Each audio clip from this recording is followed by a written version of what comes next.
मेरा नाम है डॉक्टर ललित और मैं आपको पढ़ाता हूँ मैथमेटिक्स। आज फिर से एक नई सेशन में शुरुआत करेंगे आप सभी के साथ मिलकर। तो अगर जिसने अभी तक हमारे चैनल को सब्सक्राइब नहीं किया है जल्दी से सब्सक्राइब कर लो और वीडियो को लाइक कर दो और शेयर करना बिल्कुल भी ना भूलो। तो चलो शुरू करते हैं बिना किसी देरी के। आज का पहला प्रश्न आपके स्क्रीन पर कुछ इस तरह से ये रहा। पहला सवाल आपके स्क्रीन पर, 12 और 16 का न्यूनतम सार्वगुणज मल्टीप्लाई बाई 10 और 15 का न्यूनतम सार्वगुणज किसके बराबर है? Least common multiplier of 12 and 16 multiply by least common multiplier of 10 and 15 is equal to. और आप सभी जानते हैं ये न्यूनतम सार्वगुणज जो है यानी इसको बोलते हैं लीस्ट कॉमन मल्टीप्लायर। ये क्या है? एलसीएम। ये क्या है? ये एलसीएम है। ये एलसीएम है और यहां पर भी एलसीएम। इसका मतलब क्या है कि आपको 12 और 16 का एलसीएम निकालना है और आपको 10 और 15 का भी एलसीएम निकालना है। इन दोनों के एलसीएम निकालने के बाद आपको गुणा कर देनी है। तो 12 और 16 का एलसीएम क्या होता है? देखो, 12 दूनी 36, 12 चौक 48, 12 तिया 36, 12 चौक 48 और 16 तिया 48। तो 48 तो इसका हो गया जो दोनों से कट जाएगा। एलसीएम वही तो होती, छोटी से छोटी संख्या जो दोनों से कट जाए। ऐसे ही अगर हम 15 और 12 की बात करते दैट इज 30, क्योंकि 10 से भी 30 कटता है, 15 से भी 30 कटता है। अब इन दोनों की मल्टीप्लाई करके पूछा था उसने, 0 3 8 24, 3 चौक 12 और 2 14। राइट ऑप्शन, ऑप्शन नंबर 1 1440 इसका सही जवाब है। उम्मीद है समझ में आ गया होगा। सवाल आसान था, इजी था, आपने आसानी से इसको हैंडल भी कर लिया होगा। बहुत बढ़िया। तो अब आगे बढ़ते हैं और शुरुआत करते हैं एक और प्रश्न की। आपके सामने रखता हूं वन मोर क्वेश्चन और सभी लोग तेजी से उत्तर करने की कोशिश करेंगे। पेडागॉजी और कंटेंट दोनों को इसमें रखा गया है जिससे कि आपकी कंप्लीट प्रैक्टिस जो है वो हो पाए। क्वेश्चन है, 3759 में 9573 के गुणनफल में इन दोनों की गुणा करनी है। दहाई और इकाई के अंक का योगफल क्या है? ये आपको बताना है। दहाई और इकाई के अंक का योगफल क्या होगा? इतना छोटा सा सवाल है और उम्मीद है कि इस सवाल को आप आसानी से पूरा कर सकेंगे। Let's see what will be your right answer. तो देखो, सबसे पहले क्या हम अगर इसको ऐसे करें कि भाई 3759 में आपने 9573 की मल्टीप्लाई कर दी। अगर मल्टीप्लाई करेंगे तो you will get look like this. तो 3 नाम 27 का 7 का हासिल लगे दो, 3 अपन 15 और 2 17 और 3 सत्ते 21 और 1 22 और 3 3 9 और 2 11 ऐसे। तो आपको इतना सारा करने की जरूरत नहीं है क्योंकि अगर इतना सारा करेंगे इट विल टेक टाइम और आपके पास टाइम की बहुत कमी है। राधे राधे। और टाइम के कमी होने के कारण तो आपको सवाल समझ रहे हैं। तो आप यहाँ पर देखिएगा, मैंने पहले के अंक की गुणा कर दिया। अगर मैं 2 तक भी करूं, क्यों? क्योंकि इकाई दहाई का अंक कैसे होगा? जब मैं दूसरे अंक की गुणा करूंगा तो मुझे इसको क्रॉस करना पड़ता है। 7 नाम 63 हासिल लगे 6 और 7 पंजे 35 6 जो भी है छोड़ दो, क्योंकि मुझे सिर्फ इन दोनों अंकों से मतलब है। अगर मैं 5 की गुणा करूंगा तो मुझे इन दोनों को क्रॉस करना पड़ेगा। 9 की मल्टीप्लाई करूंगा तो 3 प्लेसेस को क्रॉस करना पड़ेगा। तो मुझे सब गुणा करने की जरूरत नहीं है, मुझे इन्हीं से सिर्फ दहाई का अंक और इकाई का अंक मिल जाएगा। बात समझ रहे हैं आप लोग? Very good. तो अगर इसकी मल्टीप्लाई करते हैं, यहाँ पर क्या है 7, 7 और 3 10 का 0 हासिल लगा 1, वो इधर जुड़ जाएगा जाके। तो मुझे इधर वाली कैलकुलेशन से कोई मीनिंग ही नहीं है ना, मुझे कोई मतलब है, क्योंकि मैं सबको नहीं करूंगा सॉल्व। अगर मैं सभी को मल्टीप्लाई करूंगा तो मुझे बहुत समय लगेगा। तो मुझे इकाई और दहाई का अंक मिल गया। इकाई का अंक 7, दहाई का अंक 0। अब इन दोनों को ऐड ही तो करना था। तो 0 + 7 is equal to 7। Right option क्या है? The right option is A, 7। बहुत बढ़िया। तेजी से आप समझ रहे हैं, तेजी से जल्दी से सेशन को शेयर कर दो। बच्चों की संख्या मुझे कम दिख रही है, क्या बात है भाई? बहुत ही अच्छे से जवाब दिया है आपने, 7 एकदम करेक्ट आंसर है। आगे बढ़ते हैं, एक और सवाल की बात करते हैं। सवालों को तेजी से शुरू करेंगे, तेजी से सिलसिला जारी रखेंगे जिससे कि आपको हर एक सवाल आसानी से समझ में आ जाए और आप कोई भी गलती ना करें। एक और प्रश्न आपके सामने, यदि समय अब 2:17 PM है तो अब से ठीक 11 घंटे और 59 मिनट के बाद क्या समय होगा?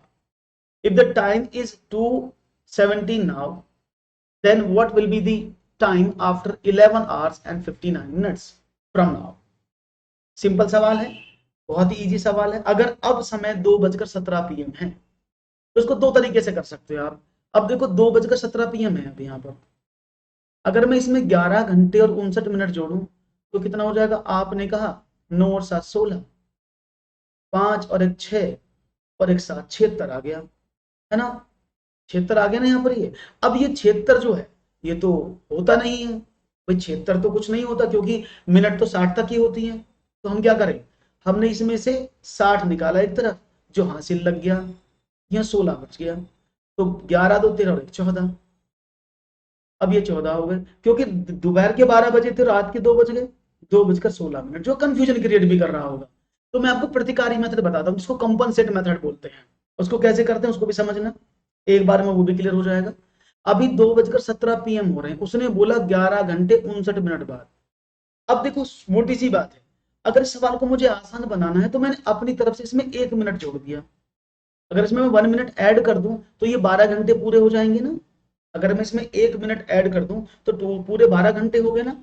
तो अब अगर 2:17 ठीक 12 घंटे बाद क्या होगा भाई, ये PM है तो 12 घंटे बाद तो ये AM बन जाएगा ना, 2:17 AM। क्योंकि आपने स्टार्टिंग में इसमें एक जोड़ा था क्वेश्चन को आसान बनाने के लिए, अब एक कम कर दो, तो 2:16 AM is the right answer. तो मुझे लगता है ये वाला आपको ज्यादा इजी लगेगा, क्योंकि मैंने 11:59 को पहले 12 घंटे बना लिया। जब वो 12 घंटे बन गए तो देखा 2:17 PM से 12 घंटे बाद 2:17 AM होगा। जो मिनट आपने स्टार्टिंग में जोड़ा था वो आपने घटा दिया, तो 2:16 यानी डी एकदम सही जवाब दिया है आपने। बहुत बढ़िया पुनीता। एक और सवाल, निम्नलिखित प्रतिरूप को देखिए। Look at the following model. 9 - 1 divide by 8 is equal to 1। 98 - 2 divide by 8 is equal to 12। 987 - 3 divide by 8 is equal to 123। 9876 - 4 divide by 8 is equal to 1234। इस प्रतिरूप के अनुसार, इसके अकॉर्डिंग ये लिखा है 9,87,654 - 6 divide by 8 is equal to what. तो देखते हैं आपका जवाब हमें क्या मिलता है। पैटर्न का सवाल है, यू कैन यूज पैटर्न और यू कैन यूज मैथमेटिक्स, दोनों से हो जाएगा। कोशिश करिएगा कि आपको इसमें क्या लगाना है, कि पैटर्न का यूज करना है मैथमेटिक्स का, क्योंकि उसने साफ साफ बोला है पैटर्न।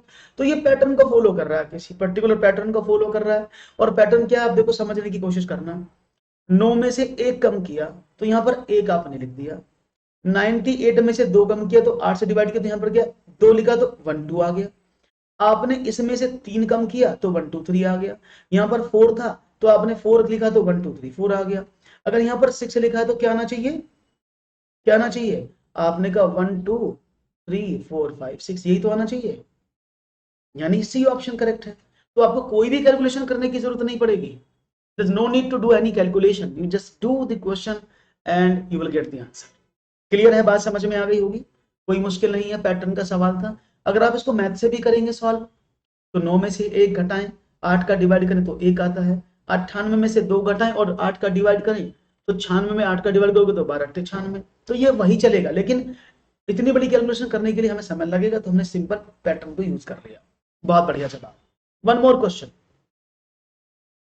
4 और 1/3 समकोण में डिग्रियों की संख्या क्या है? 400 डिग्री, 390 डिग्री, 405 डिग्री या 395 degree. The number of degrees in 4 and 1/3 right angle is what. यानी आपको बताना है कि 4 और 1/3 समकोण में डिग्रियों की संख्या कितनी है। और शायद ये आप जानते होंगे कि एक समकोण यानी एक राइट एंगल में, जो एक राइट एंगल होता है उसमें 90 डिग्री होती है। उसने बोला 4 समकोणों में कितनी हो गई 360, और 1/3 तो 90 समकोण का 1/3 कितना हुआ, आपने कहा 30। टोटल कितना आना चाहिए 390 डिग्री होना चाहिए, यानी ऑप्शन नंबर 2 एकदम सही जवाब है। थोड़ा स्लो आप आंसर दे रहे हैं, थोड़ा तेजी से करिएगा, इतनी मुश्किल सवाल नहीं है आज, इजी कूल कूल सवाल है। तो कोशिश करो करने की, जिससे कि आपके कमेंट भी मुझे आते रहें और आप लोग समझते रहें।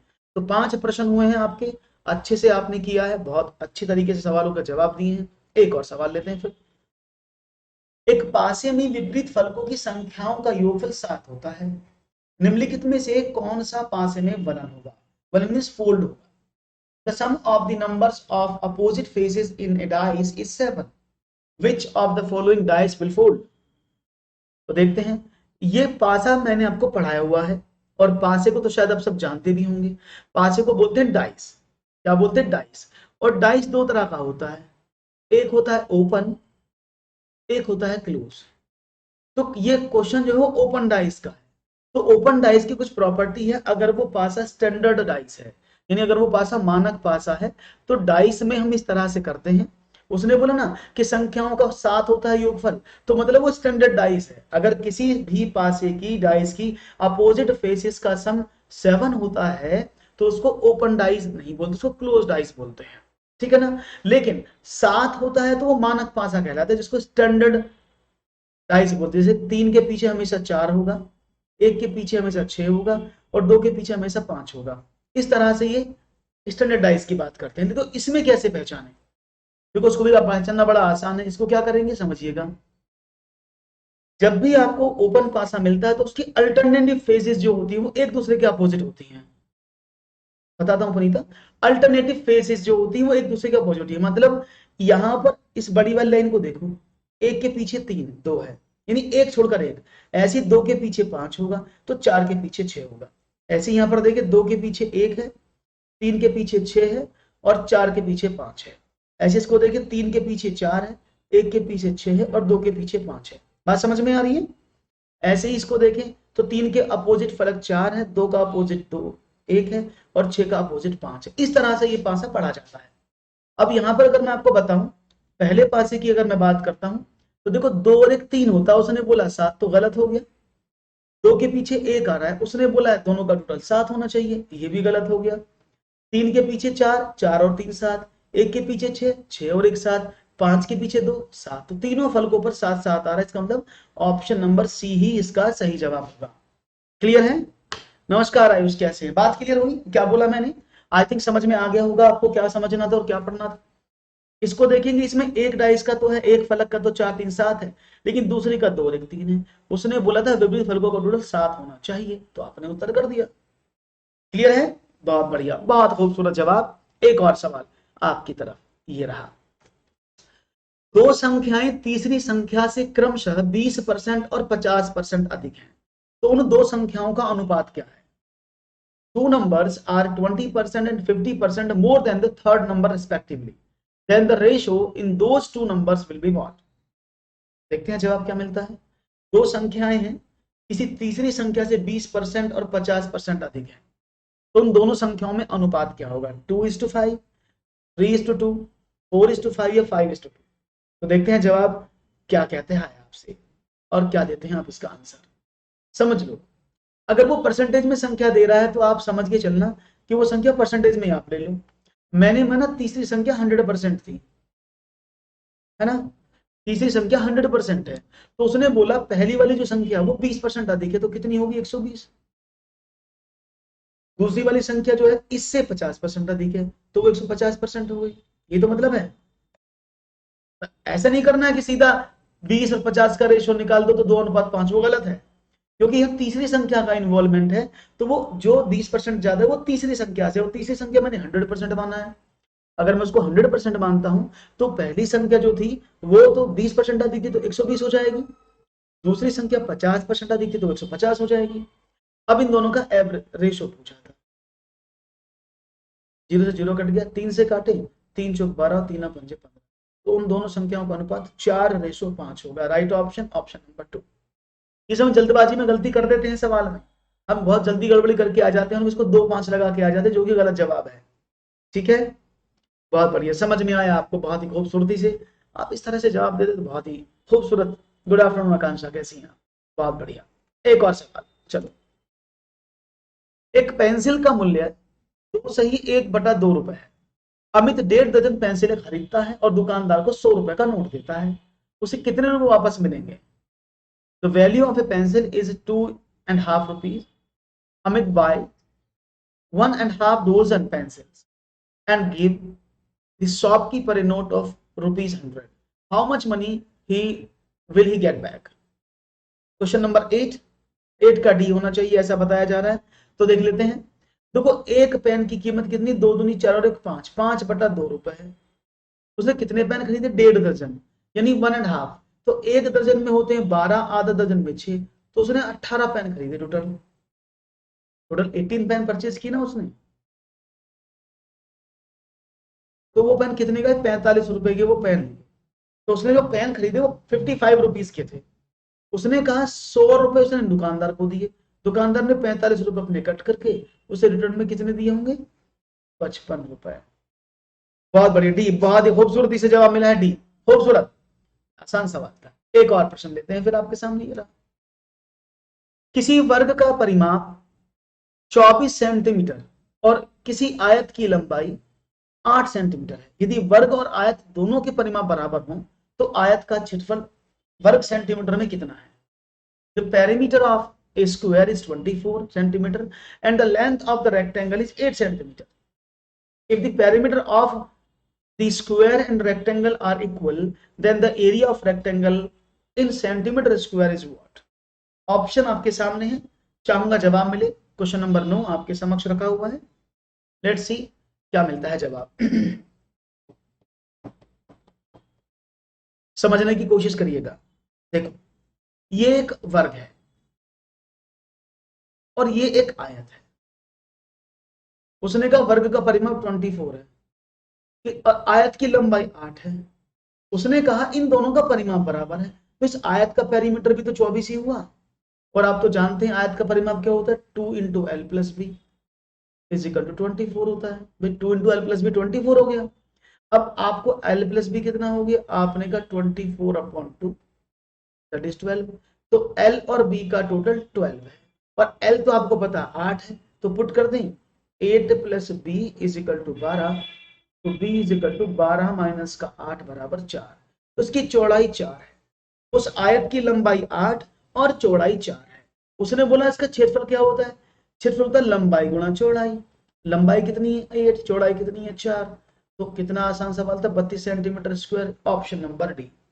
खूबसूरती से जवाब आपके मिल रहे हैं, दैट्स वेरी नाइस। इसी तरह से सवालों के जवाब देते चलो, आगे बढ़ते चलो। एक और प्रश्न आपकी तरफ लाता हूं, अच्छे से दीजिएगा उसका भी जवाब।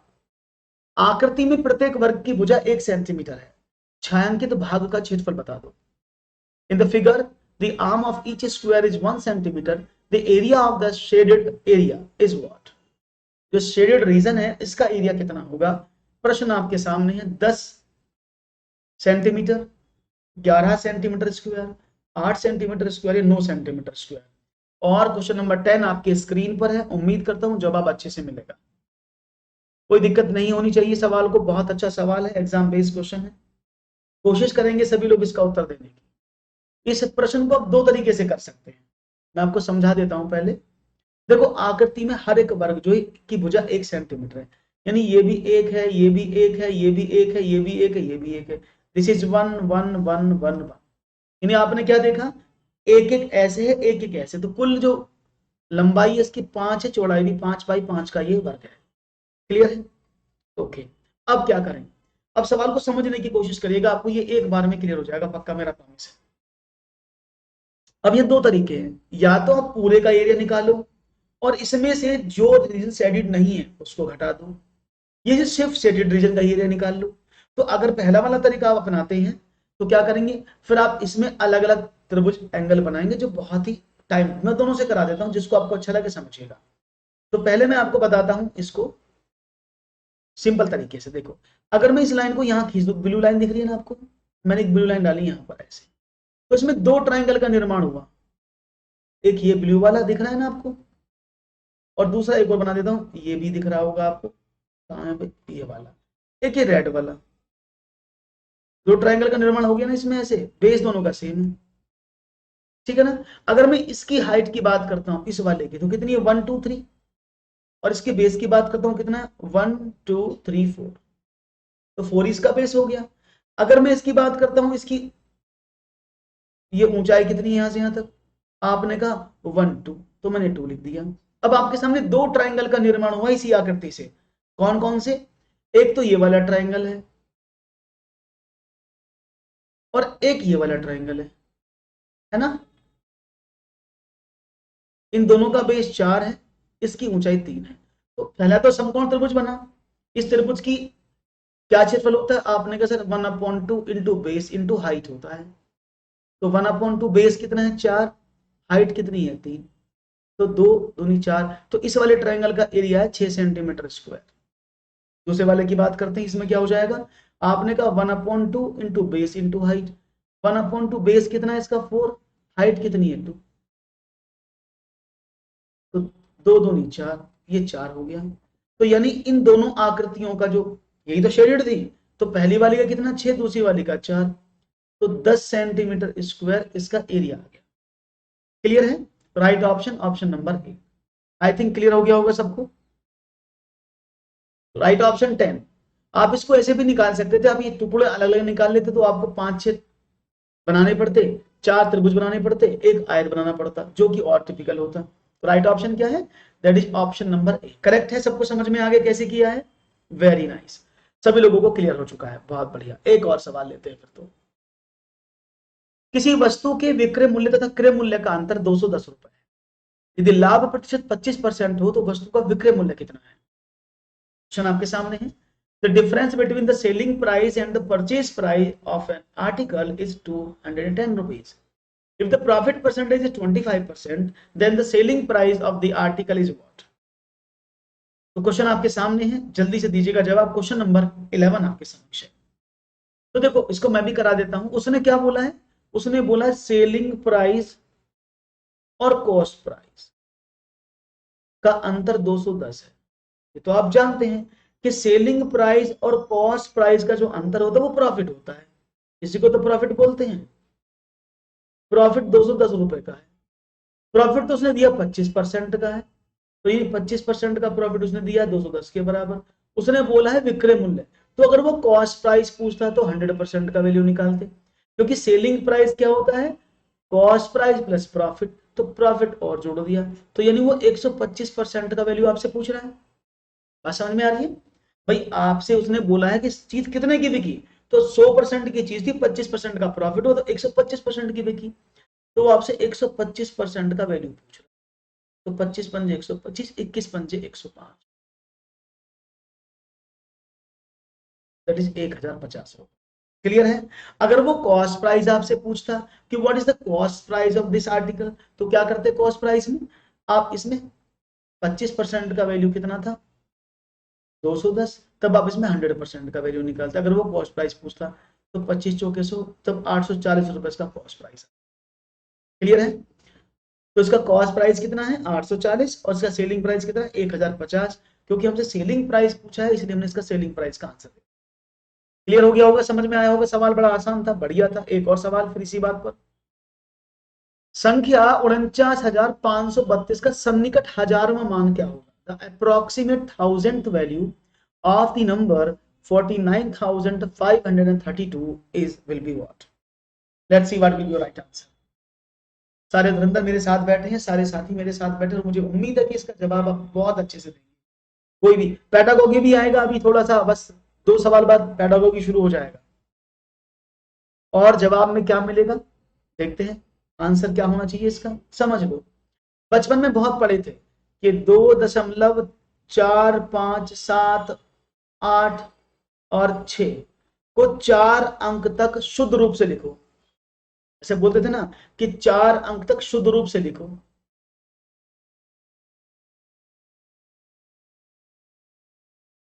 बोलते थे कि नहीं बचपन में? तो आप क्या करते थे? 4 अंक को छोड़ते थे। अगर ये संख्या 5 या 5 से बड़ी होती थी तो इसको ऐसे लिख देते थे, यानी उसमें एक प्लस इधर कर देते। अगर वो संख्या 5 या 5 से बड़ी है तो सेम कॉन्सेप्ट यहां पर लगाना है आपको। उसने बोला 49,532, हजारवा पूछा है तो हजार को तो यही रोक लिया। अब इसके आगे क्या चेक करें? अगर ये वैल्यू 5 या 5 से बड़ी, 500 या 500 से बड़ी है तो +1 कर देंगे, क्योंकि वैल्यू 532 है तो 5 से बड़ी है, तो क्या कर देंगे? 50,000 इसका सही आंसर। अगर ये ऐसे होता 49,498, तो इसका आंसर कितना होता? क्योंकि ये संख्या 5 से छोटी है तो इसको क्या लिखते? तब लिखते हम इसको 49,000। समझ में आ गई बात? दोनों तरीके से, ऐसे लिखोगे तो 49,000, ऐसे लिखोगे तो 50,000। तो राइट ऑप्शन क्या है? Option number C. जिन्होंने कहा है वो एकदम सही जवाब है। 50,000 इसका सही जवाब होना चाहिए जो आपने दिया है। बहुत बढ़िया। One more question. निम्नलिखित में से किस विभाजन में शेष उससे अधिक होगा जब आप 176 को 3 से विभाजित करते हैं? बहुत बढ़िया question. In which of the following division the remainder will be greater than when you divide 176 by 3? देखते हैं जवाब क्या मिलता है। इसका मतलब समझ लो, 176 को 3 से विभाजित करने पर जो शेष आए तो क्या शेष आएगा? अब इसके दो तरीके हैं, 176 को या तो आप 3 से डिवाइड कर लो ऐसे, 3 पंजे 15, 26 और 3 अट्ठे 24, दो शेष बच गए। ये प्रोसेस थोड़ा सा बड़ा है, तो हम क्या करते हैं, अपना डिविजिबिलिटी रूल देखते हैं। अगर 3 से डिवाइड करो तो संख्या के अंकों का योग डिवाइड होना चाहिए 3 से। 14 आया, 14 3 से डिवाइड करें तो कितना बचा, 3 चौक 12, दो शेष बच गया, वही रिमाइंडर है। तो सवाल क्या है, इनमें से आपको ये बताना है कि निम्न में से जो भाग में करूं, इनमें से दो से ज्यादा शेष किस में बचेगा। और ऐसे सवाल बहुत ज्यादा आएंगे इस बार टेट में, याद रखिएगा, क्योंकि यहाँ पर आपको चारों ऑप्शंस को चेक करना पड़ेगा। तो देखो 174 में 4 का डिवाइड करते हैं, अब 4 से डिवाइड करें तो लास्ट के अगर दो डिजिट 4 से कट जाते हैं तो आ जाता है सवाल, नहीं तो नहीं आता।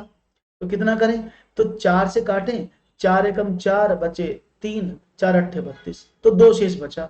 वो कह रहा है 2 से ज्यादा आना चाहिए, तो ये तो गलत हो गया। इसको देखिए 1 + 7 + 5/3, 7 5 12 और 13, 13 में 3 का डिवाइड करें तो एक शेष। वो कह रहा है 2 से ज्यादा किसमें बचेगा, ये भी गलत।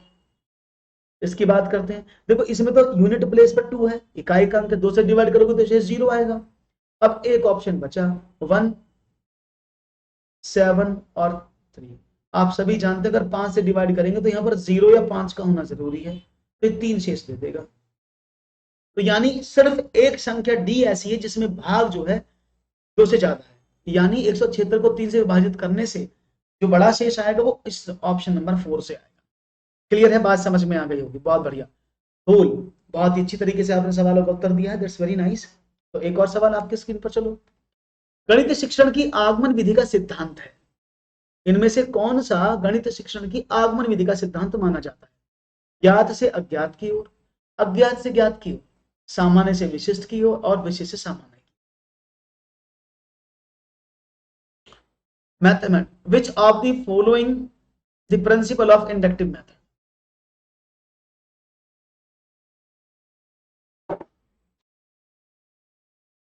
तो यहां पर जवाब देने की बात हो रही है डी। देखो आगमन विधि को सही से समझ लो, बहुत बढ़िया, आपका आंसर बहुत ही खूबसूरती से मुझे मिल रहा है और एकदम सही जवाब भी है, क्योंकि गणित शिक्षण की आगमन विधि का जो सिद्धांत है,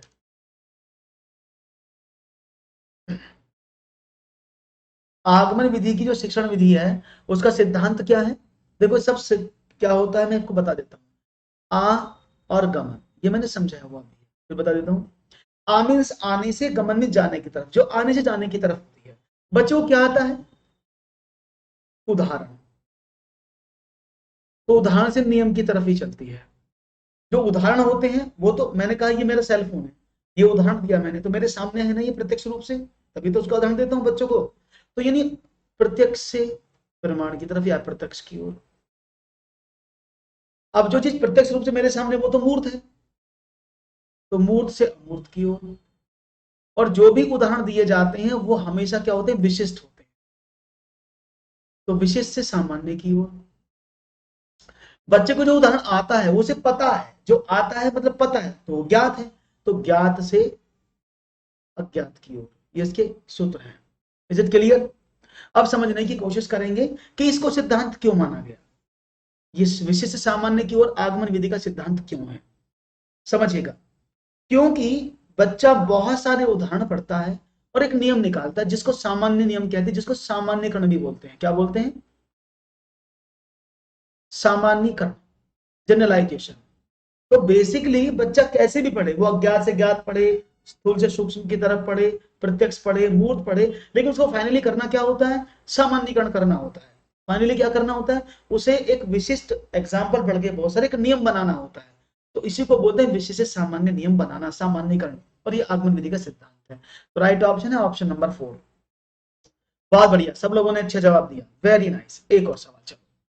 जब राजन के सामने वार्षिक समस्याएं आती हैं तो वह प्राय पूछता है, मैं जमा करूं या घटा, मैं गुणा करूं या भाग। इस तरह के प्रश्न बताते हैं कि क्या राजन जोड़ और गुणा नहीं कर सकता, राजन कक्षा में बाधा डालने की अवसर खोजता है, राजन को भाषा समझने में कठिनाई होती है, या राजन संख्या संक्रियाओं को नहीं समझता। इनमें से चारों में से कौन सा ऑप्शन आप देना पसंद करेंगे? क्वेश्चन नंबर 15 आपके सामने है। आज हमने 15 क्वेश्चन बहुत तेजी से निपटा दिए हैं, बहुत बढ़िया। तो आज टारगेट 30 का है तो पूरा हो जाना चाहिए। और यहाँ पर सी ऑप्शन मिल रहा है सबसे ज्यादा। देखो समझो, वार्तिक का मतलब होता है शाब्दिक समस्या, यानी राजन के सामने शाब्दिक समस्याएं आ रही हैं, तो वो ये पूछ रहा है मास्टर जी इसमें करना क्या है, जोड़ो के घटाओ, गुणा के भाग करो। जैसे कि आप कई बार मुझसे पूछ लेते हैं, सर जी ये प्रश्न समझ में नहीं आ रहा, इसमें करना क्या है, ऐसा आप भी तो पूछते हैं कि सर ये क्वेश्चन समझ में नहीं आ रहा है, इसमें क्या करना है। तो हम जब मैं आपको समझाता हूँ बोले अरे सर अब समझ में आ गया। यानी प्रॉब्लम क्या होती है, आप वो प्रश्न नहीं समझ पाते हैं, आपको प्रश्न की भाषा समझ में नहीं आती, इसलिए आपको प्रॉब्लम होती है। तो यहाँ अगर वार्तिक समस्याओं संबंधी समस्या है तो उसे भाषा समझने में कठिनाई हो रही, गणित की भाषा को वो प्रॉपर तरीके से नहीं समझ पा रहा है। तो राइट ऑप्शन है ऑप्शन नंबर सी। बाधा डालने के अवसर खोजते गलत जवाब है रामवी ने।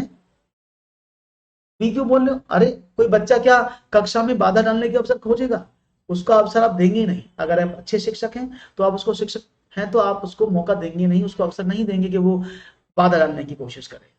क्लियर है, राइट ऑप्शन था सी। एक और सवाल,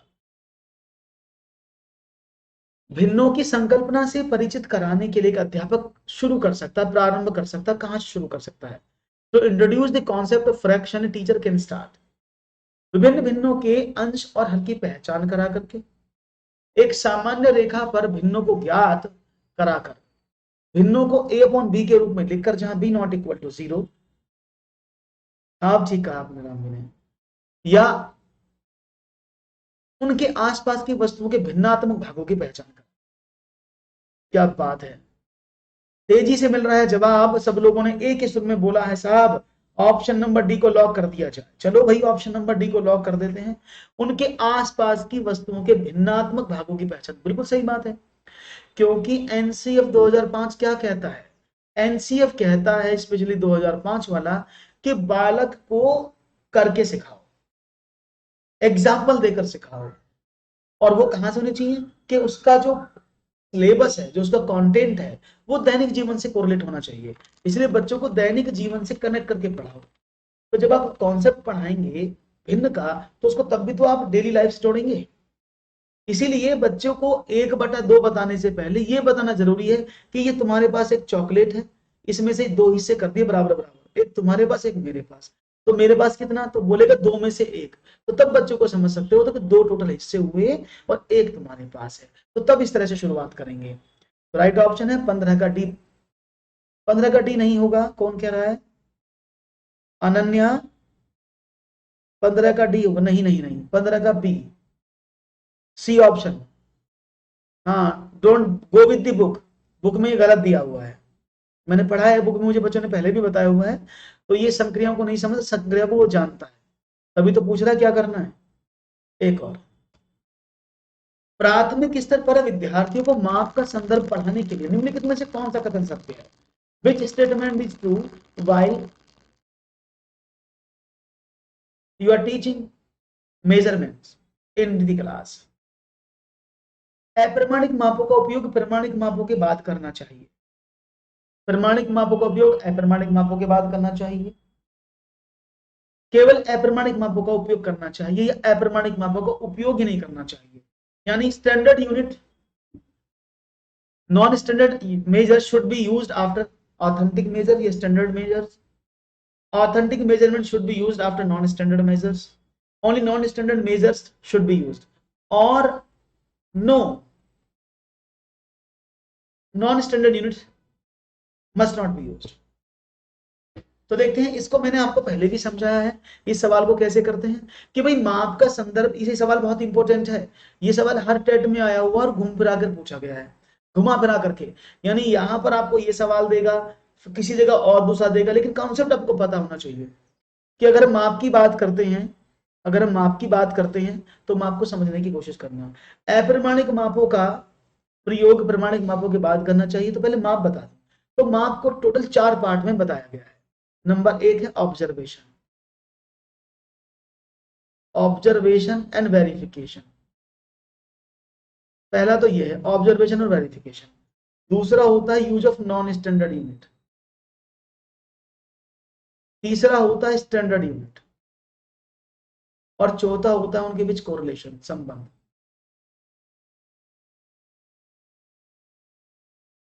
सहसंबंध, ये इसी तरह से चलते हैं। सबसे पहले बच्चा ऑब्जर्वेशन करके वेरिफिकेशन करता है, यस ये चीज ये है। उसके बाद नॉन स्टैंडर्ड यूनिट्स आती है, जैसे मेरे पास इतनी सारी किताबें हैं, मेरे पास इतने सारे रुपए हैं, मेरे पास इतनी सारी चॉकलेट्स हैं, ये सब बिलांद, थंब, ये नापना जिसको आप बोलते हैं, है ना, पाम स्ट्रिप इसको बोल देते हैं, हाथ से नापना, डिग से नापना, ये सब नॉन स्टैंडर्ड यूनिट्स हैं। उसके बाद वो स्टैंडर्ड यूनिट को जानता है, मीटर, सेंटीमीटर, किलोमीटर क्या है, और देन एक मीटर में कितने सेंटीमीटर होते हैं, एक सेंटीमीटर में कितने मिलीमीटर होते हैं। इसके बाद वो उनके संबंधों को समझने की कोशिश करता है, डेवलप करने की शुरुआत करता है। तो इसलिए पहले नंबर पर ऑब्जर्वेशन, दूसरे नंबर पर क्या होता है, अप्रमाणिक माप है, तीसरे नंबर पर क्या होता है, प्रमाणिक माप है, चौथे पर सहसंबंध। राइट ऑप्शन क्या है, दैट इज ऑप्शन नंबर 2। प्रमाणिक मापों का उपयोग हमेशा अप्रमाणिक मापों के बाद ही किया जाना चाहिए, क्योंकि बच्चा समझ लेता है कि माप है। क्लियर है, राइट ऑप्शन बी था, बहुत ही अच्छे से जवाब आपने दिया है, दैट्स वेरी नाइस। तो एक और सवाल आपकी स्क्रीन पर ये रहा। आकांक्षा गणित की एक अच्छा अध्यापिका बनना चाहती है। गणित की अच्छी अध्यापिका के लिए आवश्यक है उनके पास एक अच्छा संप्रेषण कौशल, संप्रेषण कौशल को बोलते हैं हम कम्युनिकेशन स्किल्स, एंड बंद अंत वाले मींस क्लोज एंडेड क्वेश्चंस का अच्छा ज्ञान होना चाहिए। गणितीय विषय वस्तुओं को वास्तविक जीवन से जोड़ने के लिए अवधारणात्मक ज्ञान, समझ और योग्यता होनी चाहिए। संख्या पद्धति, बीजगणित तथा ज्यामिति का अच्छा ज्ञान होना चाहिए। यह बिना समय लगाए सवालों को हल करने की क्षमता होनी चाहिए। तो देखते हैं जवाब क्या मिलता है, सबको पता है यहाँ पर सवाल क्या होना चाहिए, क्योंकि अगर कोई प्राइमरी में टीचर अच्छा बनना चाहती है तो सबसे जरूरी क्या है, उनके लिए जरूरी है कि एनसीएफ कहता है किसी भी शिक्षक को पढ़ाते समय बालक को जो विषय वस्तु, जो सिलेबस है, उसको दैनिक जीवन से जोड़ने की कोशिश करे, और जब वो दैनिक जीवन से जुड़े उसमें कॉन्सेप्चुअल नॉलेज भरने की कोशिश करे, वही सबसे अच्छा टीचर है। इसलिए राइट ऑप्शन क्या है, ऑप्शन नंबर डी जो आपने दिया है वो एकदम सही जवाब है। बहुत ही खूबसूरत जवाब आपकी तरफ से। एक और सवाल, समस्याओं सवालों को हल करने की योग्यता होनी चाहिए। पीछे वाले सवाल का लिखा हुआ है यहाँ पर, पीछे वाला था, यहां से आगे बढ़ेंगे। क्वेश्चन ये है, किसका कथन है कि शिक्षक शिक्षण उपकरणों के माध्यम से शिक्षण को स्थायी और रोचक बना देते हैं। रस्क, नन, मेकन तथा रॉबर्ट और वंशिका। किसका स्टेटमेंट है ये कि शिक्षक शिक्षण उपकरणों के माध्यम से शिक्षण को स्थायी और रोचक बना देते हैं। और यहां पर सी ऑप्शन सबसे ज्यादा मिल रहा है, बहुत बढ़िया, खूबसूरत जवाब है, सी एकदम सही जवाब है। यानी मेकन और रॉबर्ट्स दोनों जो है एकदम सही जवाब ने दिए, बहुत ही खूबसूरती से जवाब दिया है। भैया लाइक वाइक करने के लिए पैसे नहीं लगेंगे, लाइक करने के लिए पैसे वैसे तो नहीं लग रहे हैं, तो ये लाइक वाइक भी करते रहा करो। इतने सारे बच्चे लाइक सिर्फ इतने से बड़ा दुख होता है आपकी बातों को देखकर, कम से कम लाइक तो कर दिया करो, है ना। राइट ऑप्शन है मेकन तथा रॉबर्ट। एक और समय के अंतरालों के साथ आंकड़ों में परिवर्तन दर्शाता है। समय के अंतराल के साथ, show change in the figure with time intervals. समय के साथ साथ अगर आंकड़ों में कोई परिवर्तन होता है उसको दिखाने का सबसे अच्छा साधन कौन सा है, दैट इज दंड ग्राफ, इसको दंड आलेख, इसको बार डायग्राम भी बोलते हैं, इसको पाई चार्ट बोलते हैं, इसको हिस्टोग्राम बोलते हैं, और इसको बोलते हैं लाइन डायग्राम। तो यहाँ पर ए मिल रहा है, कोई सी दे रहा है, कोई ए बी सी नहीं, यानी ये कंफ्यूजन है, स्टैट्स का सवाल है और आपके अंदर कंफ्यूजन थोड़ा सा पैदा कर रहा है। समय के अंतरालों के साथ आंकड़ों में परिवर्तन क्या बताता है ये आपको बताना। तो देखते हैं जवाब क्या मिलता है। तो पहले इन चारों ग्राफों के बारे में समझ लेते हैं, ग्राफ होते क्या, तब शायद आपको आसानी से उत्तर मिल जाए। आपकी स्क्रीन पर एक ग्राफ दिख रहा होगा जिसको दंड ग्राफ कहते हैं। दंड ग्राफ, दंड ग्राफ इंडिविजुअली डिपेंड होते हैं, जैसे डांस में 30 बच्चे हैं, म्यूजिक में 40 बच्चे हैं, आर्ट में 25 बच्चे हैं, क्रिकेट में 20 बच्चे हैं, फुटबॉल में 35 बच्चे हैं। तो इस तरह से ग्राफ दिखाया जाता है जिसको आप बार डायग्राफ बोलते हैं। तो वो इंडिविजुअल सीरीज को रिप्रेजेंट करता है कि एक व्यक्ति के पास कितना स्कोर है, ठीक है ना। दूसरा करते हैं लाइन, ये लाइन डायग्राम, आपने क्रिकेट देखा होगा, क्रिकेट तो सब देखते हैं ना। क्रिकेट में एक ऐसा ग्राफ चलता है, 4 3 का नहीं 2 का होता है, जहां पर टीम ए और टीम बी खेलती है, तो उसके ग्राफ को शो किया जाता है कि इतने समय पर, इतने टाइम पर, इस समय, इस पॉइंट ऑफ गेम पर भारत की टीम इस पोजीशन पर थी और ऑस्ट्रेलिया की टीम इस पोजीशन पर थी। यानी पर्टिकुलर टाइम में कितना कितना चेंज आ रहा है उनके ग्राफ में, पर्टिकुलर टाइम में उनके वैल्यूज में कितना कितना चेंजेस आ रहा है। तो टाइम के अकॉर्डिंग देखो ईयर है ना, ईयर दिए हैं और ये चेंज है, तो समय के साथ किसी भी आंकड़ों में परिवर्तन को दर्शाने के लिए सबसे अच्छी चीज क्या है, रेखा चित्र, लाइन डायग्राम। ये किसी ने नहीं दिया, दिया है अनन्या ने दिया है। राइट ऑप्शन राम मीना ने दिया है और अनन्या। ओके, तो राइट ऑप्शन क्या है, option number D, that is line diagram. Pi diagram दिखाया मैंने, लाइन डायग्राम दिखाया, इसको बोलते हैं पाई चार्ट। क्या होता है, इसको बोलते हैं पाई चार्ट। अब पाई चार्ट क्या है उसको भी समझ लो। पाई चार्ट का मीनिंग क्या है कि पाई चार्ट किसी भी पूरी कम्युनिटी को रिप्रेजेंट करती है, एक पूरी चीज को रिप्रेजेंट करती है किसी ऑर्गेनाइजेशन की, किसी भी डेटा की। उसमें क्या होता है, उसमें दो तरह से वैल्यू लिखी होती है, या तो परसेंटेज में लिखी होती है, या तो प्रतिशत में लिखी होती है, या फिर होती है वो डिग्री में, अंश में। तो अगर वो वैल्यू प्रतिशत में होती है तो टोटल परसेंटेज का टोटल 100 होता है, अगर वो डिग्री में लिखी है तो टोटल 360 डिग्री होता है। तो यहाँ पर पर्टिकुलर वैल्यू को निकालने का इससे क्या फायदा मिलता है, एक कोई भी आदमी अपनी ऑर्गेनाइजेशन में क्या क्या चल रहा है उसको एक भी ग्राफ से देखकर पहचान सकता है। ठीक है, इसके बाद था, आप बोलते हैं इसको हिस्टोग्राम। ये हिस्टोग्राम है। हिस्टोग्राम का मतलब क्या होता है, टाइम के साथ साथ किसी वैल्यू को आपस में कनेक्टिविटी कैसे बनाई जाए। याद रखना, ये हमेशा हिस्टोग्राम कहाँ यूज होता है, क्लास इंटरवल्स में। कहाँ यूज होता है, it always be use in class interval, जहां पर वर्ग अंतराल दिया होता है, वहां पर इस डायग्राम का हम यूज करते हैं। ठीक है ना, तो आपको चारों चीज समझ में आई। इंडिविजुअल डेटा को शो करने के लिए बार डायग्राम, कंटिन्यूस डेटा को शो करने के लिए आपका हिस्टोग्राम, किसी भी समय के साथ अंतराल को प्रदर्शित करने के लिए लाइन डायग्राम। क्लियर है, और पाई चार्ट किसी भी ऑर्गेनाइजेशन के कंप्लीट डेटा को एक साथ शो करने का तरीका है। क्लियर होगी, चारों ग्राफ क्लियर है, समझ रहे ना, क्योंकि एग्जामिनेशन में इस तरह के सवाल आ जाते हैं। तो ये आपको पता होना चाहिए कि इसमें क्या होता है, तभी आप चीजों को समझ पाएंगे अच्छी तरह से, नहीं तो गड़बड़ हो जाएगी। एक और सवाल, कक्षा 4 के विद्यार्थी को समझाने के लिए कि 1/10 1/100 से बड़ा है, निम्न में से कौन सी शिक्षण विधि सबसे अधिक उपयुक्त है। साइंस ब्लॉक, संख्या चार्ट, गिन तारा, अबैकस या 10x10 का वर्गीकृत गणित।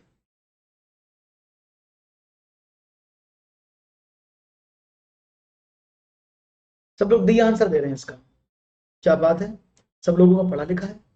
देखो समझ लो, ये सबल में थोड़ा सा अंतर है। हाँ, इसका जवाब डी नहीं होना चाहिए, इसका आंसर डी नहीं है, इसका आंसर बी है, संख्या चार्ट। और संख्या चार्ट कौन सा है, संख्या का भिन्न चार्ट। समझना क्यों, देखो 10x10 की अगर हम बात करते हैं, 10x10 के वर्गीकृत ग्रिड की बात करते हैं, तो 10x10 का वर्गीकृत ग्रिड केवल 10 और 10 संख्याओं को मापने के लिए यूज होता है। 10x10 यानी 10 ब्लॉक ऐसे और 10 ब्लॉक ऐसे, उसमें 100 का कंसेप्ट नहीं होता। अगर ये होता सिर्फ वर्गीकृत ग्रिड तो ये सवाल सही था, क्योंकि उसने साइज कांस्टेंट कर दिया कि 10x10 का है, तो 10x10 के वर्गीकृत ग्रिड में सिर्फ 10 ही संख्याएं आ सकती, 100 नहीं आएंगी, तो इसको आप मेजर नहीं कर पाएंगे। समझ रहे हैं मेरी बात को, 10x10 का वर्गीकृत ग्रिड का मतलब होता है 10 खाने ऐसे 10 खाने ऐसे, लेकिन हमें तो 100 खाने की जरूरत पड़ेगी ना, तो ये उचित माध्यम नहीं होगा, ये छोटा पड़ जाएगा। अगर ये वर्गीकृत ग्रिड लिखता तो मतलब कोई भी वर्गीकृत ग्रिड रख सकते थे, चाहे 10x10 का रखो, चाहे 100x100 का रखो, चाहे 1000x1000 का रखो, तब कोई प्रॉब्लम नहीं थी। इसलिए संख्या चार्ट को हम बात, अब मैं थोड़ा सिखा देता हूँ आपको। ये अबैकस होता है, सब जानते हैं अबैकस का यूज किस लिए किया जाता है, अपनी संकल्पनाओं को समझने के लिए और गणितीय संख्या को मजबूत करके प्लेस वैल्यू को कॉन्सेप्ट को जानने के लिए इसका प्रयोग किया जाता है। ये डायनीज ब्लॉक है। डायनीज ब्लॉक क्या करता है, डायनीज ब्लॉक हमेशा बच्चों में संख्यात्मक ज्ञान को भरता है। इसमें बच्चों को खेल खेल में कुछ डाइस दी जाती हैं जो आपस में कनेक्ट हो जाती हैं। तो जो डाइस आपके सामने दिख रही है वो एक डाइस है, ऐसे ही 10 डाइस बना करके एक बार बनाया जाता है, उस 10 बार को जोड़कर एक पूरा ब्रिक बनाया जाता है, एक आयत बना जाता है, और उनको 3 हिस्से से जोड़ने के बाद ब्रिक का निर्माण होता है।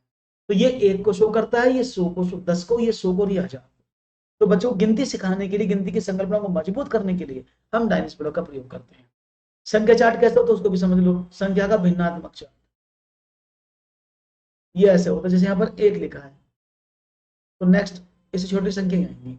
हमने कहा इसका वैल्यू 1/2, 1/2, अब इसके 4 खाने बन गए। तो यानी इसमें क्या शो होता है कि ऊपर वाली संख्या नीचे वाली संख्या से बड़ी है। अब ये हो गया 1/4, 1/4, 1/4, 1/4। तो ये तरीका सबसे ज्यादा प्रूफ सिद्ध होगा उन बच्चों के लिए। सर 20 के फर्स्ट और फोर्थ देखो समझो, फोर्थ चार्ट जो था, ये जो फोर्थ चार्ट है ये हिस्टोग्राम है। इसका मतलब क्या है, यहाँ एक इंडिविजुअल डेटा डिपेंड नहीं, उसने कहा 10 से 15 के बीच में 20 वैल्यू आई है, 15 से 20 के बीच में आपकी कितनी वैल्यू आई है, 25 वैल्यू आई है। Is it clear? जबकि फर्स्ट चार्ट में डांस जो था वो एक्यूरेटली इंडिविजुअल 30 को डिपेंड कर, डांस में 30 बच्चे हैं, तो यहाँ क्लास इंटरवल को मेजर नहीं किया जा रहा है। संजय समझ में आ रही बात? क्लास इंटरवल को मेजर नहीं किया जा रहा है, इसमें क्लास इंटरवल को मेजर किया जाता है। देखो मिला हुआ ना 10 से 15, तो 10 से 15 का वैल्यू 20 है। अभी क्लियर हो गया होगा, समझ में आ गया? बहुत बढ़िया। तो मैंने अबेकस बताया आपको, डाइंस ब्लॉक बताया, और आपको पता है इसका आंसर क्या, संख्या 4। एक और सवाल, उच्च क्रमीय चिंतन कौशल हॉट्स पर आधारित प्रश्न की मांग करते हैं। हॉट्स जानते हैं, हॉट्स क्या है? वो वाला हॉट्स नहीं है कि पानी गर्म है हॉट है, चाय हॉट है, वो हॉट नहीं है। ये हॉट्स का मतलब होता है हाई ऑर्डर थिंकिंग स्किल। क्या होता है? हाई ऑर्डर, इसको सीरियल ऑर्डर कर लेना। हाई ऑर्डर थिंकिंग स्किल्स को बोलते हैं हॉट्स। और हॉट्स जो है वो सीबीएसई के द्वारा चलाया गया पोर्टल है, सीबीएसई ने इसको रन किया है, जहां पर बच्चे क्या करते हैं, अपनी नॉलेज को एक सीमा तक अपने कॉग्निटिव डोमेन को डेवलप करने की कोशिश में वो करें। तो एक पोर्टल पे कुछ अलग से एक्टिविटीज दी जाती हैं, उसमें क्या होता है कि कुछ सीमा तक उनके अंदर जो संज्ञानात्मक प्रयास है, जो उनका कॉग्निटिव डोमेन है वो मजबूत हो जाए। राइट ऑप्शन था ऑप्शन नंबर 2, एकदम सही जवाब आपने दिया, बहुत ही बढ़िया से सवालों के जवाब यहाँ पर आ रहे हैं, दैट्स वेरी नाइस। एक और सवाल ले लेते हैं फिर आपके सामने। राष्ट्रीय पाठ्यचर्या की रूपरेखा 2005 अधिगमकतावादी रचनावादी उपागम पर बल देती है। अधिगमकता रचनावादी उपागम पर बल। अधिगमकता रचनावादी का मतलब वो क्या होता है, रचनावादी को बोलते हैं कंस्ट्रक्टिविस्ट लर्निंग अप्रोच। यानी 2005 के अकॉर्डिंग जो कंस्ट्रक्टिविस्ट अप्रोच है वो क्या है, शिक्षक द्वारा प्रभावी व्याख्यान और अनुदेशन, परिभाषा और सूत्रों को याद करना, नियमित गृह कार्य जमा करना, गतिविधि में शामिल करते हुए विद्यार्थियों की सक्रिय भागीदारिता को करना। क्या आया है, क्या बात है, बहुत ही बढ़िया तरीके से आज तो आपने गजब ढा दिया सवालों पर, बहुत ही खूबसूरती से जवाब मिल रहे हैं आप लोगों के, दैट्स वेरी नाइस। इसी तरह से अपने सवाल करते रहो, और मैं कोशिश करूंगा कि पर डे 30 क्वेश्चन आपको कराऊं, जिससे कि आप लोगों की जो मेहनत है वो रंग लाए और आप आने वाले एग्जामिनेशन में बहुत अच्छे से परफॉर्म करें। राइट ऑप्शन था ऑप्शन नंबर डी, क्योंकि गतिविधि में बच्चों को शामिल होना बहुत जरूरी है। अगर बच्चे गतिविधि में भाग लेंगे तो वो बहुत कुछ सीखते हैं। एक और सवाल, इन दिनों दाम बढ़ने शुरू हो रहे हैं, निम्नलिखित में से कौन सा ग्राफ इस स्थिति का निरूपण करता है? These days prices are starting to rise. Which of the following graphs represent this condition?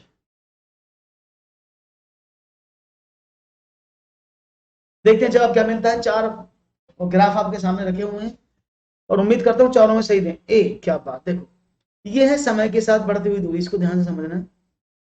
ये समय इधर को जा रहा है और कीमत इधर को जा रही है। जब स्टार्टिंग में समय शुरू हुआ तो हमारी कीमत बिल्कुल जी नीचे थी, अब जैसे जैसे समय गया तो हमारी कीमत का ऊपर को बढ़ती चली गई समय के बाद। तो यानी पहला ऑप्शन ही सही है, जबकि इसमें पहले हमारी कीमत बहुत ज्यादा थी और समय के साथ साथ वो घटनी शुरू हो गई, नीचे की तरफ आ रहा है ना मेरा। यहां से शुरू करेंगे, समय क्या हुआ, पहले जो दाम थे वो बढ़े, फिर उसके बाद दोबारा से कम हो गए, यहां तक बढ़े फिर कम हो गए। इसमें दाम हाई थे, उसके बाद ऊपर आ गए। तो सिर्फ एक ग्राफ दिख रहा है आपको जो ऑप्शन नंबर ए है, जहां पर आप देख पा रहे हैं कि दाम को बढ़ाने की बात समय के साथ साथ ये वाला ग्राफ आपको शो। क्लियर है? बहुत ही खूबसूरती से जवाब। एक और सवाल, चलो बहुत अच्छी बात है। वन मोर क्वेश्चन आपकी स्क्रीन पर ये रहा। निम्नलिखित में से गणित की कौन सी प्रयुक्तवादी शिक्षण व्यूह रचना है?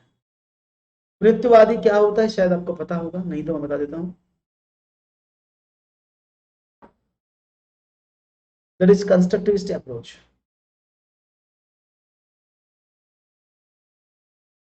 समस्या समाधान व्यू करना था, संख्यांकन व्यू रचना, अनुसंधान व्यू रचना, या समूह परिचर्चा व्यू रचना और समझ समाधान। ओ माय गॉड, आप प्रत्युवादी नहीं समझ रहे हैं। समस्या समाधान करना कंस्ट्रक्टिविस्ट में नहीं आता, प्रत्यवादी में नहीं आता है। प्रत्यवादी में आता है कोई, ओके डी सब ना ना ना प्रत्युवादी में समूह रचना नहीं आती, प्रत्युवादी में होता कंस्ट्रक्टिविस्ट अप्रोच। कोई भी चीज पढ़ाने के लिए मैं किस तरह का मेथड अपनाता हूं, सबसे बड़ी बात क्या है, प्रत्युवादी का मतलब होता है कि मैं आपको किस तरह से इंटरेक्टिव होकर पढ़ाता हूं, तो वो क्या है, वो है मेरा लेक्चर मेथड। ये मेरे ऊपर बात है कि गणित शिक्षण हेतु मैं कौन सी प्रतिवादी शिक्षण की रचना का यूज करूंगा, दैट इज लेक्चर मेथड, क्योंकि मैं अपने लेक्चर को इफेक्टिव बनाने की कोशिश करूंगा, आपको समझ में वो आना चाहिए, इस तरह के उसमें कंटेंट रखूंगा, स्टेप बाय स्टेप बनाऊंगा। तो राइट ऑप्शन क्या है, तो पढ़ाने के लिए, गणित शिक्षण के लिए, गणित पढ़ने के लिए नहीं है ये, आप समझो, ये मैथमेटिक अधिगम के लिए नहीं है, गणित पढ़ाने के लिए है। तो कौन सी अप्रोच होती है, दैट इज लेक्चर मेथड। ये सब उसके बाद आती हैं, क्योंकि कोई समस्या होगी तो लेक्चर के बाद बच्चा पूछेगा नेक्स्ट से। राइट ऑप्शन क्या है, ऑप्शन नंबर 2 व्याख्यान व्यू रचना। वन मोर क्वेश्चन, वान हिले के ज्यामिति स्तर के अनुसार जो विद्यार्थी आकृतियों को दिखावट के अनुसार वर्णित और वर्गीकृत कर सकते हैं वे हैं स्तर 1 विश्लेषण, स्तर 2 अनौपचारिक निगमन, स्तर 3 औपचारिक निगमन या स्तर 0 मानसिक चित्रण। राइट ऑप्शन क्या मिल रहा है, आपने कहा तो कोई बच्चा है उन आकृतियों को दिखावट के अनुसार क्लासीफाई कर सकता है, वो किस स्तर पर है, डी। देखो समझ लो, मैंने वॉन हेले आपको बहुत अच्छे से पढ़ा है, अगर आपने वॉन हेले नहीं पढ़ा है तो आप यूट्यूब पर भी जाकर सर्च कर सकते हैं, वॉन हेले theory by Lalit sir, you will get my theory, completely explained है उसमें, आप आसानी से समझ सकते हैं। तो क्या है, वॉन हेले के अनुसार जो विद्यार्थी आकृति को दिखावट के अनुसार वर्णित और वर्गीकृत कर सकते हैं वो होते हैं मानसिक चित्रण पर, जिसको क्या बोलते हैं, विजुअलाइजेशन भी बोलते हैं, मानसिक चित्रण। क्लियर है, हाँ अगर वो नाम देता कि वो वर्गों को और आयत को अलग अलग कर सकता है तब हम मानते कि वह विश्लेषण पर था, ठीक है ना। अगर वो ये बोलता है कि एक आयत वर्ग है, एक वर्ग एक आयत हो सकता है, एक आयत वर्ग नहीं हो सकता, उसमें क्या होगा, उसमें अनौपचारिक निगमन। क्लियर है, इसी को चाक्षुषीकरण बोलते हैं। बात समझ में आ गई, कोई प्रॉब्लम तो नहीं, किसी को प्रॉब्लम हो तो यू कैन आस्क, ठीक है भाई। तो भाई आज के लिए इतना ही रखूंगा मैं, क्योंकि अब मुझे कहीं जाना है, it's an emergency for me. तो अब आपको मुलाकात करेंगे नेक्स्ट सेशन में, तब तक के लिए दीजिएगा इजाजत। सेशन के सवाल अच्छे लगे हों तो मुझे जरूर बताइएगा। तो ध्यान रखिए अपना, स्वस्थ रहिए, मस्त रहिए, और जो नया वायरस है उससे भी सुरक्षित रहिए। तो बहुत बहुत शुक्रिया जुड़ने का, don't forget to subscribe our channel. Thank you very much and